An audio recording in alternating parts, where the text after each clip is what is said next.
Well, hello and welcome back to the Conflict Skills Podcast. I'm your host, professional mediator Simon Good. I'm recording the video again for this episode of the podcast, so if you'd like to follow along on YouTube, you can check me out there as well. But if you're listening on the podcast on audio only, welcome. Today I'm talking about the topic of navigating workplace conflict and challenging workplace relationships, I guess, with emotional awareness. So I'll be talking about the way that I think about emotional awareness, what the process looks like of developing more emotional awareness, like the stages that we go through.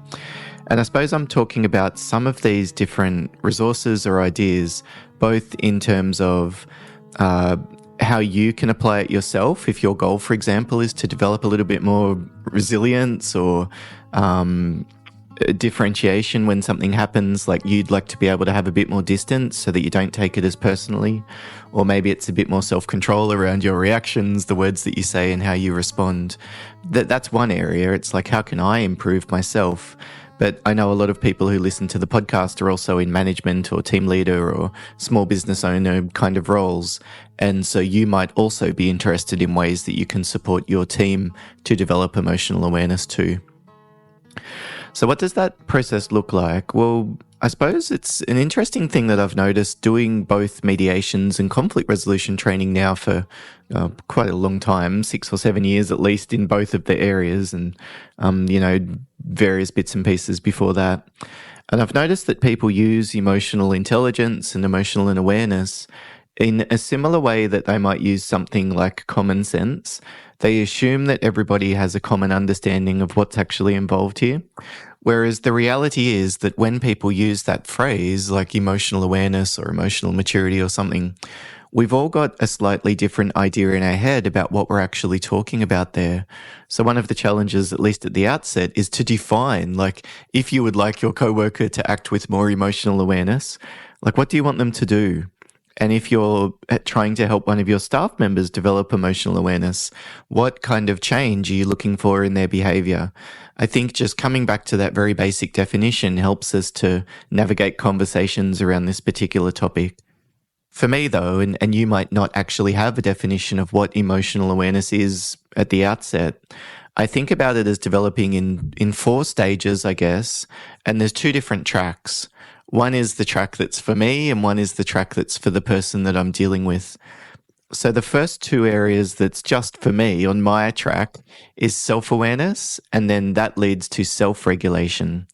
So if our goal is to develop a higher level of self-awareness, what we need to do is to come up with the right processes that help us to elevate our awareness. So it's not so much that I'm aiming for a state of being aware. What I want, and the way that we often develop emotional awareness in conflict, is that we follow the right kind of habits or the right kind of patterns, or we use the right kind of steps that help us to gain regular awareness. It's not a finite thing that we have or we don't have.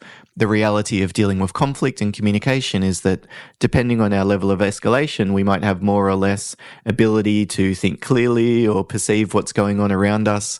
And as we become more escalated, we develop more tunnel vision, for example. So I could say that I have awareness of what happened in that argument with this difficult client, but in reality, I'm probably painting a little bit of a black and white story around what happened, with all of the associated biases that come along with that. Like, my ego wants to protect itself and make me feel good. Like, I am a good person, right? I am capable, aren't I? And so when I make a mistake or something goes wrong, I'm often looking for an explanation that blames something else external, like something that happened or something that somebody else did. And so as we develop self-awareness, I think it's not so much that we're gaining it forever. It's that I want to develop the skill to pause and remind myself what's going on. Or I want to develop the habit that when somebody says something that triggers me or affects me, I can pause and sit back in my chair and take a moment and take a breath and let it out, and then think before I respond, for example. So that self-awareness for me, the result of it comes in 5 layers. I might be becoming more aware of my body, like my physical self, like when I need to go to the toilet or I'm hungry or my heart rate's slightly increasing, or I can feel a tension almost developing in my shoulders or my neck or something. Or it might be my thinking, becoming aware of the thinking patterns that I'm engaged in, the ruminating thoughts that might be happening, the assumptions that I'm making. I might become more aware of my emotional layer, the emotions that are stirred up in me, which might also be connected to a physiological component too in my body. Like I'm feeling stressed and I notice that my stomach's tight and gurgling at the moment or something like that. I could become aware also of things like my perception, like what am I focused on or what am I neglecting in my perception? Maybe I'm catastrophizing the possible problems that might come about if something happens, for example. So it's building in the regular triggers for yourself almost to engage in that self-reflection, asking yourself the right kind of questions. And for me, I find those 5 different buckets really helpful. What's going on for me at the moment in terms of my body, my thoughts, my feelings, my perception, and then my behaviors. Like, what do I feel like doing? What are the automatic reactions that I want to do? Like, I want to write to this person and correct them, send them back an email, or I'm finding it really difficult to sit still at the moment, just noticing some of that. And I think that first step, the self-awareness, then leads to the self-regulation. You might consider tools like breathing techniques, for example. If you decide to breathe in order to calm yourself down, there's particular ways that you can do it that make it more or less effective. It's better if you use your nose rather than your mouth. And the really important part of the breath is the breath out. So a really slow, long exhale, when we fully empty our lungs, it interrupts the automatic fight or flight type of response that we go into as we become more escalated. Our brain picks up on that, our heart rate slows, and we feel more calm and composed as a result. So using your nose, at least 5 or 6 seconds on the breath in and the breath out. And a little trick that you can use is to pause halfway during the breath in. So breathe in and pause, and then breathe in the rest of the way, and then breathe out all of the way.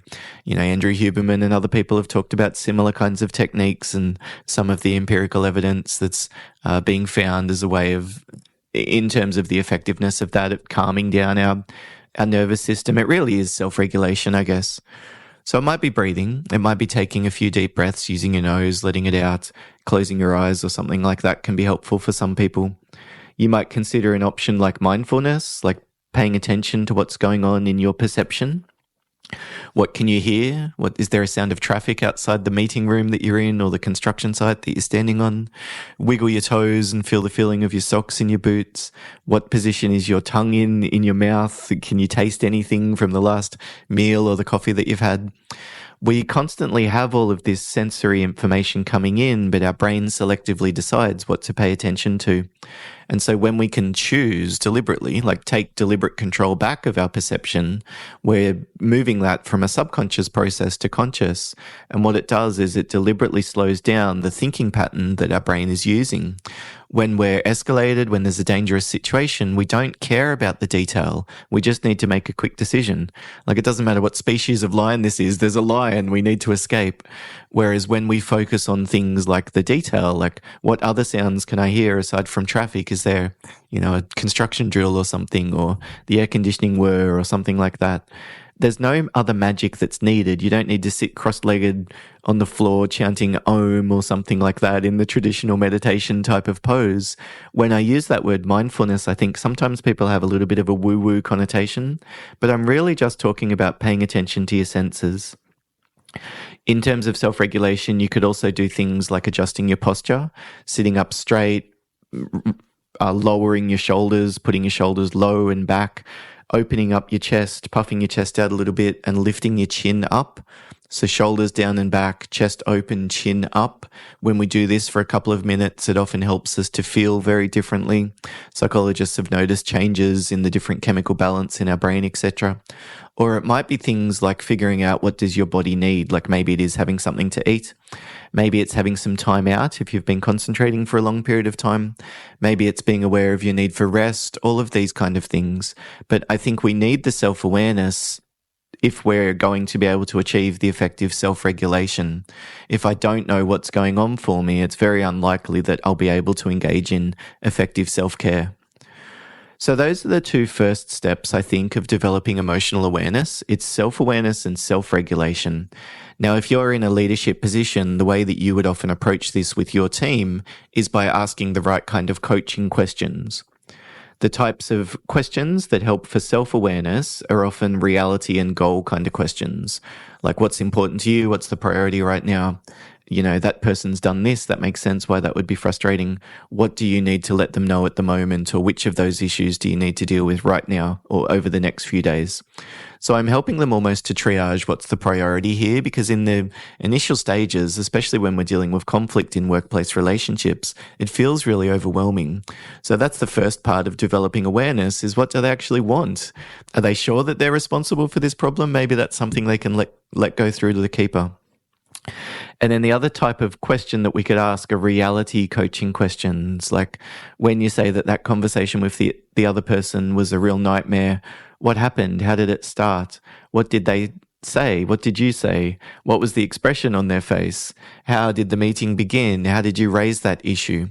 What I'm aiming for there, it's not that I actually have a view of they've contributed or something. I'm coming at this issue in a way that's hopefully genuinely curious, and my goal is to increase the level of awareness that they have, both for their contribution of how they contributed to the issue, like maybe they didn't schedule this meeting with the other person, so it makes sense why they were a little bit defensive when all of a sudden they were bombarded with a whole bunch of negative feedback, for example. So that might solve the problem. Maybe your staff member then becomes aware of the fact that they might need to consider other options. Maybe not, though. And this is where the step 3 and the step 4 of developing emotional awareness comes in. So the third step is that we begin to develop an awareness of others. And then the fourth step is that we develop the skill or capacity to influence others. Sometimes people use words like managing other people's emotions. I don't necessarily like that. I think all we're really doing is responding to them, and we do influence them to some extent, I suppose, but we're not fully responsible for their reactions, and of course we're not fully in control of them either.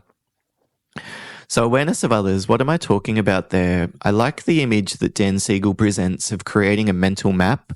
You might, in your head, start to think about what's going on for the other person. What's important for them? What pressure points are there for them? What are their goals? How are they interpreting the situation? What possible ways are they avoiding taking responsibility themselves? What would their ego be doing, for example, and how come? And what can you offer them? What would resonate with them? What do you think would be the most effective way of presenting your view? If there was something that was going to motivate them to think differently, what might it be? So I start thinking about this in a very open-ended way. In a sense, I think my goal isn't even necessarily to come up with the plan at the outset. What I want to engage in is a process of curious exploration, and that helps then to avoid making negative assumptions, etc. So I'm wanting to start to figure out what's going on for the other person, and then what this often results in terms of communication is it's a hypothesis. I think this might be going on, and I say to them, I wonder if this might be the case, have I got that right or not? I think as long as you are actually genuine and you're genuinely trying to help the other person, they often don't mind if you come up with this, like it seems like this is what might be happening, have I got that right? They'll correct you if you're wrong, and I think if you're right, it often really does create that sense of feeling heard. And then the fourth step is increasing or improving our ability to influence others. This might be things like I've talked about in previous episodes of the podcast on being assertive. In some situations, we just need to stand up to ourselves. Maybe we've become aware that the other person has unrealistic expectations. And as I've gone through this process, I'm realizing that maybe I'm a little bit of a people pleaser. And for me, maybe my goal is that I need to hold the line a little bit more firmly. Maybe it's listening better and just giving a person a chance to vent and saying to them, you don't seem like yourself at the moment. What's going on for you? Maybe that's a way that we can influence them, because we're going to help them to feel understood. People don't often feel understood when you say things like, I understand. It's often when you've asked them the right questions and explored the issues and then summarized what they've told you. When somebody plays back to you the main points and what's important to you in a way that really acknowledges, your priorities, and it presents it in a way that's very valid, that is an incredibly powerful, I think, point in a lot of workplace relationships, where then we can turn the page and shift things forward. Whereas when people feel like you're not listening to them and you're not paying attention, and maybe rather than developing that mental map, you're you're thinking about your team in a very black and white kind of way, for example, that you're all the same and I can treat you all the same then in terms of my leadership approach, well, that's not going to make people feel valued in the same way, and it's likely that you're not going to get to the same kind of positive outcome as if you were to take more of a flexible approach and focus on those steps that I've outlined there of how to develop your emotional awareness. So I hope that that's been helpful for you, thinking about some of those stages and the structure and process that we go through as we develop emotional awareness, whether you're engaging in this as a process of professional development yourself, or you're looking at some options for supporting the team and the other people around you. If you've got a question or feedback about the podcast, you can shoot me an email. It's podcast@simongood.com.